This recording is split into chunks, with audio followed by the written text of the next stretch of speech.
अस्सलाम वालेकुम स्टूडेंट्स, हम लोग कर रहे थे 6.2 हमारी कंप्लीट हो चुकी है। आज से हम स्टार्ट करेंगे 6.3 भी तनासुब के मुतालिक ही है। इसमें हमारे पास जो क्वेश्चन दिए गए हैं वो वक्त, काम, मज़दूर के हवाले से दिए गए हैं कि अगर एक मज़दूर जो है वो आधा काम मखसूस वक्त में करता है तो इस काम को कितने मज़दूर जो हैं वो जल्दी मुकम्मल कर लेंगे। इस तरह के क्वेश्चन हमारे पास दिए गए हैं। सबसे पहले मैं इसका तारुफ़ दे दूँ। तारुफ़ क्या है कि वक्त और काम से मुताल्लिक रोज़मर्रा के मसाइल को हल करना इस एक्सरसाइज में शामिल है। एक्सरसाइज है हमारे पास 6.3। अच्छा, इसके 3 पॉइंट्स जहन में रखिएगा। पहला पॉइंट है कि वक्त और काम में रास्त तनासुब पाया जाता है। वक्त और काम में रास्त यानी कि डायरेक्ट प्रोपोर्शन पाया जाता है। इसको हम किस तरीके से समझ सकते हैं कि अगर वक्त ज़्यादा लगेगा तो काम भी ज़्यादा होगा, वक्त कम लगाएंगे तो काम भी कम होगा। ज़्यादा वक्त में ज़्यादा काम होगा, कम वक्त में कम काम होगा। यानी एक मिक़दार को हम बढ़ा रहे हैं, यानी अगर हम टाइम को बढ़ाएंगे तो काम भी ज़्यादा होगा। ठीक है। टी से मतलब है टाइम और डब्ल्यू से मतलब है वक्त। सेकंड पॉइंट है हमारे पास मज़दूर की तादाद और वक्त में माकूस तनासुब पाया जाता है। मज़दूरों की तादाद और वक्त में माकूस तनासुब पाया जाता है। यानी अगर हमारे पास मज़दूर ज़्यादा होंगे तो कम वक्त में काम कंप्लीट हो जाएगा। अगर मज़दूर कम होंगे तो टाइम ज़्यादा लगेगा। मज़दूर और वक्त में माकूस तनासुब यानी इनडायरेक्ट रिलेशन पाया जाता है। यानी मज़दूर ज़्यादा होंगे तो कम वक्त में काम मुकम्मल हो जाएगा और अगर मज़दूर कम होंगे तो वक्त ज़्यादा लगेगा। यहाँ पर ये बात क्लियर हो गई। थर्ड पॉइंट मेरे पास है मज़दूर की तादाद और काम। मज़दूर की तादाद और काम में रिलेशन जो होता है वो डायरेक्ट तनासुब पाया जाता है। डायरेक्ट तनासुब का मतलब ये है कि ज़्यादा मज़दूर होंगे तो वो काम ज़्यादा करेंगे, अगर कम मज़दूर होंगे तो काम कम करेंगे। ठीक है, यहाँ तक बात क्लियर हो गई। अब हम चलते हैं एक्सरसाइज 6.3 की तरफ। 6.3 का क्वेश्चन नंबर 1 है मेरे पास। क्वेश्चन नंबर 1 है 20 मज़दूर।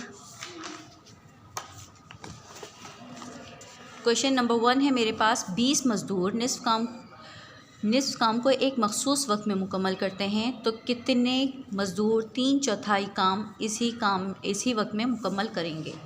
अच्छा, पहले क्वेश्चन को समझ लेते हैं। क्वेश्चन मेरे पास क्या है,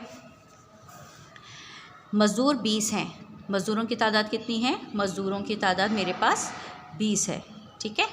अच्छा, काम कितना कर रहे हैं? वो आधा कर रहे हैं। 20 मज़दूर निस्फ़ काम को एक मखसूस वक्त में मुकम्मल करते हैं तो कितने मज़दूर 3/4 काम उसी वक्त में मुकम्मल करेंगे। यानी टाइम जो है हमारे पास कांस्टेंट है, यानी 20 मिनट हैं तो 20 ही मिनट हैं।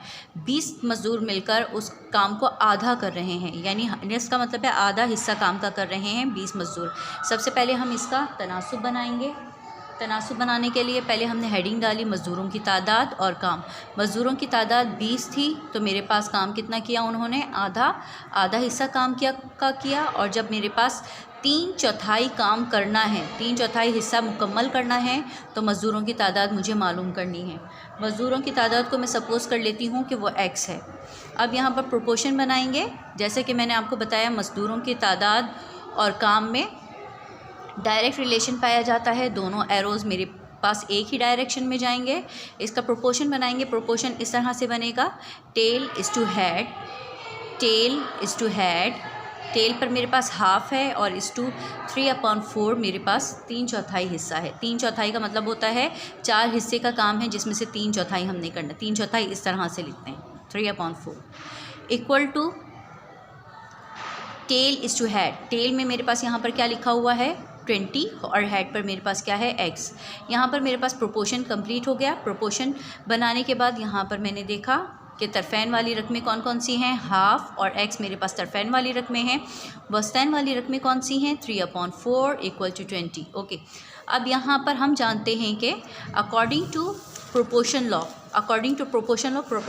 क्या कहता है कि तरफ़ैन का हासिल ज़रा बराबर होता है वस्तैन के। तरफ़ैन की जितनी रकमें हों उन दोनों का आपस में मल्टीप्लाई करेंगे, वो बराबर किसके हो जाएगा, वस्तैन की रकमों को आपस में मल्टीप्लाई करेंगे तो उसके बराबर हो जाएगा। वस्तैन वाली रकमें कौन कौन सी थी, 3/4 मल्टीप्लाई बाय 20, और तरफ़ैन वाली रकमें कौन सी थी, half multiply by x. Okay, अच्छा अब यहाँ पर ये 4 और ये 20 ये दोनों आपस में मल्टीप्लाई हो रहे हैं और ये इसके साथ डिवाइड हो रहा है, तो ये एक ही टेबल में आते हैं। मैं इनको कैंसिल कर दूँगी, 4 1 4 एंड 4 5 20। अब यहाँ पर मेरे पास क्या बचा, 3 मल्टीप्लाई बाय 5, 3 मल्टीप्लाई बाय 5 मेरे पास क्या हो गया, 15 हो गया। ठीक है, अच्छा मुझे x की वैल्यू फाइंड करनी है, तो यहाँ पर x किसको डिवाइड कर रहा है, 2। जब 2 को मैं यहाँ से हटाऊँगी तो मेरे पास 2 कहाँ चला जाएगा, यहाँ पर जाकर इसके साथ मल्टीप्लाई हो जाएगा। अगर समझाने के लिए मैं इसको इस तरह से लिखूँ कि x डिवाइडेड बाई 2 है, x 1 x और डिवाइडेड बाई 2 है। ठीक है, ये किसके बराबर हो गया था, 15 के बराबर हो गया था। ये इन दोनों के दरमियान का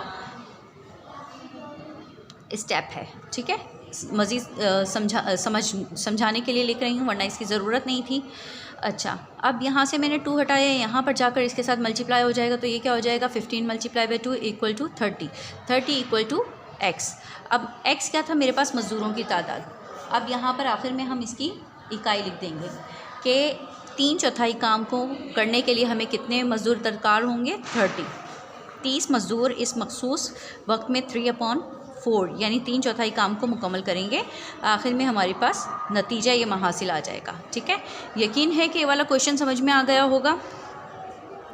इसी से रिलेटेड मेरे पास क्वेश्चन है, होमवर्क के तौर पर दे रही हूँ,